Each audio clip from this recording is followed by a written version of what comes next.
من كان يرجو لقاء الله فإن أجل الله لآت وهو السميع العليم. Jadi ini penegasannya tentang sifat al-kalam. Dan pembahasan kita yang kedua, Al-Quran adalah kalamullah. Firman Allah itu dari sifat Allah.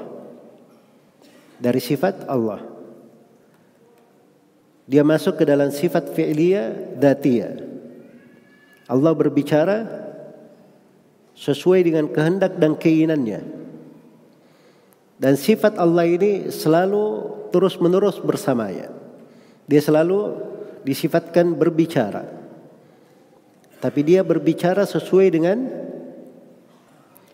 kehendaknya. Kadang dibahasakan oleh para ulama dengan istilah qadimun naw hadithul ahad. Sifat kalam itu pada zatnya itu melekat pada Allah. Sudah dari dahulu Allah itu berbicara. Dan terus berbicara, disifatkan dengan berbicara. Tidak pernah suatu hari dikatakan misalnya Allah tidak berbicara. Atau na'udzubillah kalau dikatakan misalnya Allah bisu. Jelas ya? Itu tidak pernah disifatkan seperti itu. Dan pembicaraan Allah itu sesuai dengan keinginan dan kehendaknya. Makanya Allah berbicara dengan Taurat kepada Nabi Musa. Allah berbicara dengan Zabur kepada Nabi Daud. Allah berbicara dengan Injil kepada Nabi Isa. Dan Allah berbicara dengan Al-Quran kepada Nabi kita Nabi Muhammad sallallahu alaihi wasallam. Iya. Jadi itu yang dimaksud dengan sifat kalam.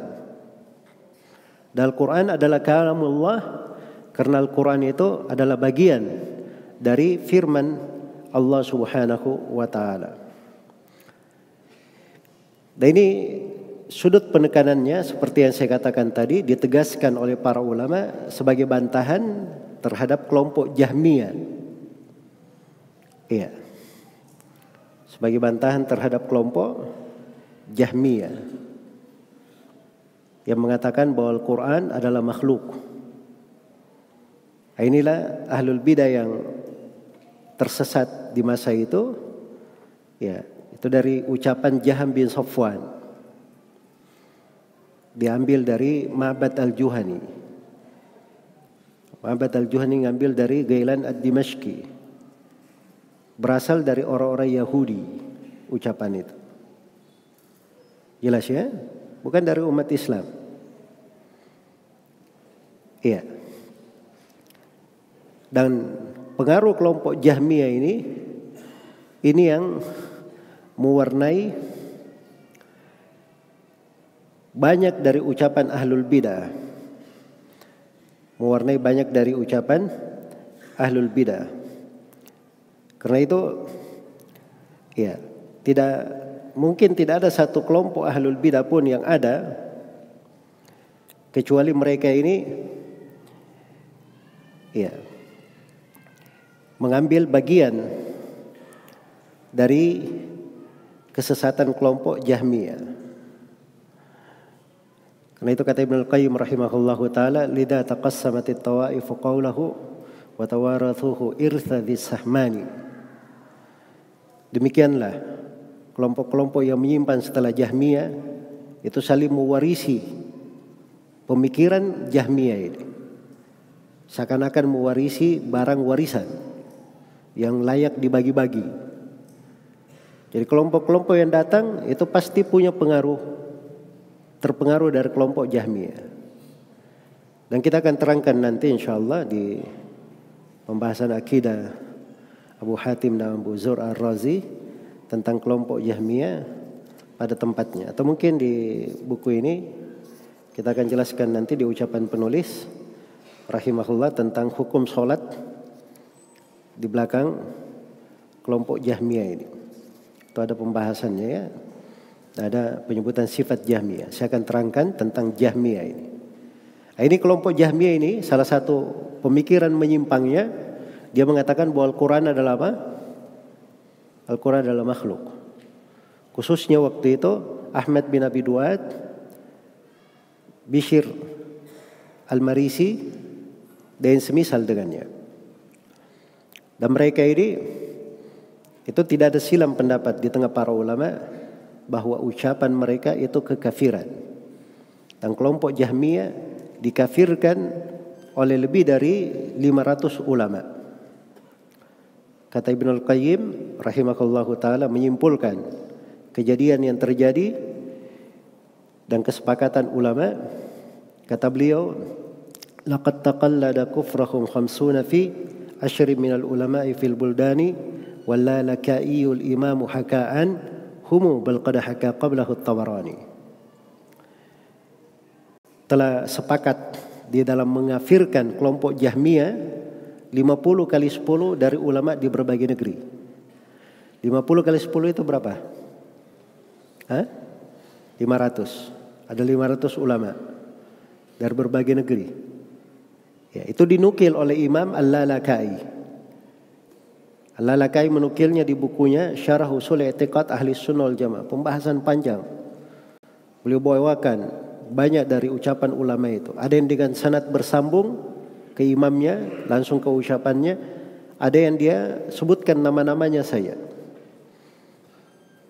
Di akhirnya, itu pun di akhirnya Imam Al-Lalakai berkata apa? Ini sebagian nama saya kumpulkan. Kalau saya kerahkan lagi tenaga saya lebih serius lagi mengumpulkannya, maka saya akan dapatkan lebih banyak daripada itu. Jadi itu tulis-tulis biasa aja sudah sampai 500 sudah. Dan sebelumnya Imam At-Tabarani itu punya buku judulnya As-Sunnah juga. Cuman tidak sampai ke kita buku itu. Hanya ada di nukilan beberapa ulama seperti Imam Ad-Dhahabi menukil sebagian darinya, Ibnul Qayyim dalam Ijtima' al-Juyush al-Islamiyah. Ada nukilan-nukilan dari buku itu dari Imam At-Tabarani. At-Tabarani juga menyebutkan sekitar 500 ulama itu tadi yang mengafirkan kelompok Jahmiyah. Dan Imam Ad-Dhahabi berkata yang mengafirkannya sekitar 1000 orang. Itu dari penelitian Imam Ad-Dhahabi. Dari jumlah-jumlah ulama yang mengatakan kelompok Jahmiyah ini kafir, keluar dari Islam. Jelas ya? Kenapa? Coba antum bayangkan saya, kalau dikatakan Al-Quran itu makhluk, konsekuensinya itu fatal sekali. Ya. Qul huwallahu ahad. Katakanlah dialah Allah al-ahad, itu makhluk. Asmaul husna makhluk semuanya. Jelas ya? Sebagian as-salaf berkata, dia bacakan ayat. Ya. Innani ana Allahu la ilaha illa ana fa'budni wa aqimis salata li dzikri. Firman Allah kepada Nabi Musa, sesungguhnya aku ini adalah Allah yang tidak ada yang berhak diibadahi kecuali aku. Maka ibadahi saya, ibadahilah aku dan tegakkan salat untuk mengingatku. Jadi kalau ada yang berkata ini ayat makhluk, berarti itu kekafiran yang nyata. Kekafiran yang nyata.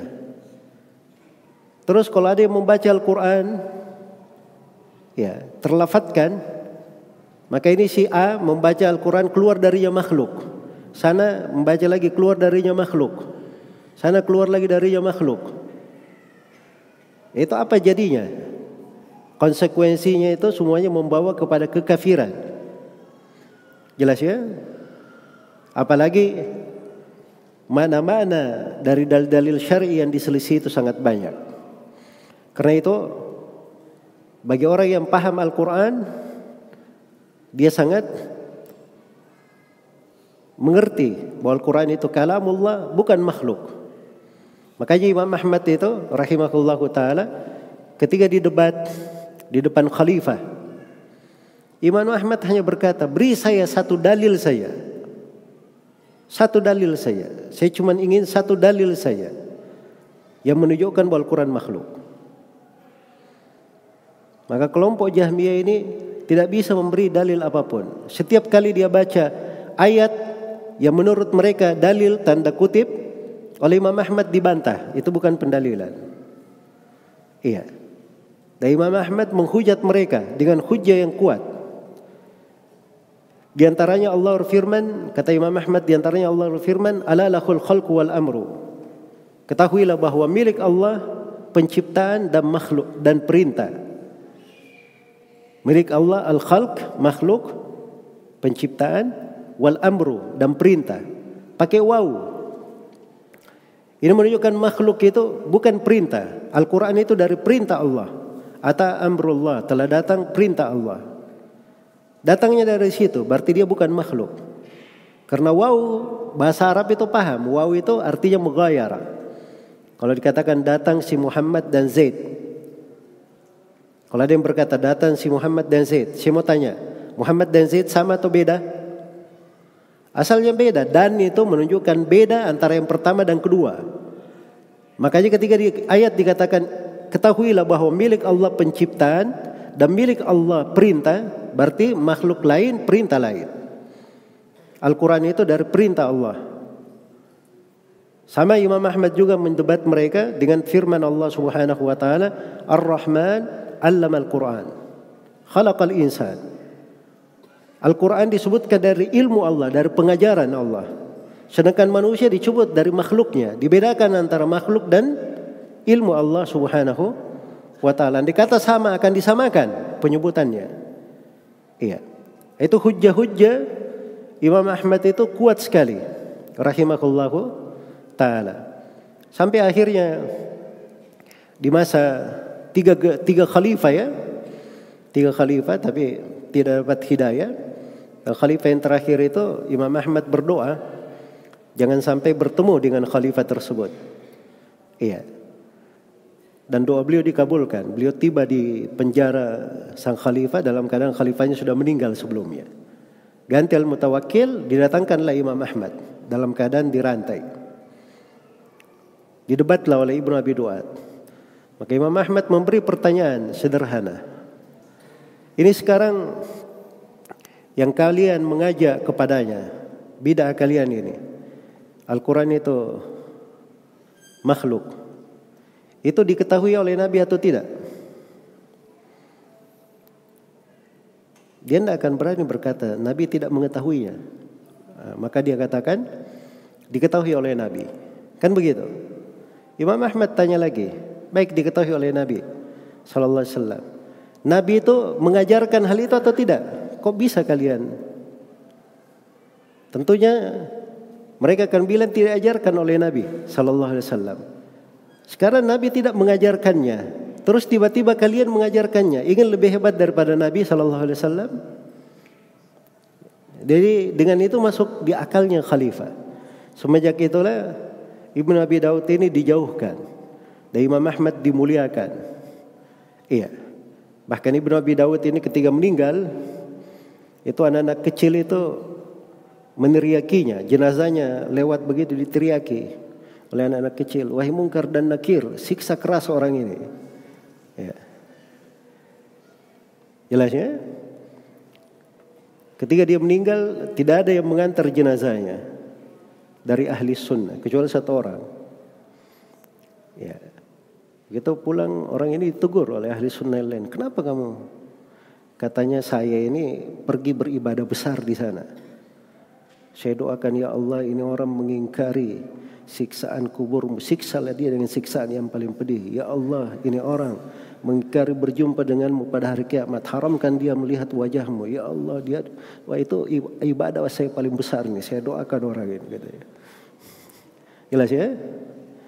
Adapun Imam Ahmad rahimahullah, kesabaran beliau itu menjadi suatu ketegaran yang menyebabkan terjaganya dari akidah Islam. Dari akidah Islam. Jadi harus ada dari ulama yang teguh seperti itu. Menjaga dari poros-poros agama, sendi-sendi agama. Dan itu akan terus ada sampai hari kiamat. Akan terus ada sampai hari kiamat. Baik, ini sekilas ya terkait dengan Al-Quran kalamullah.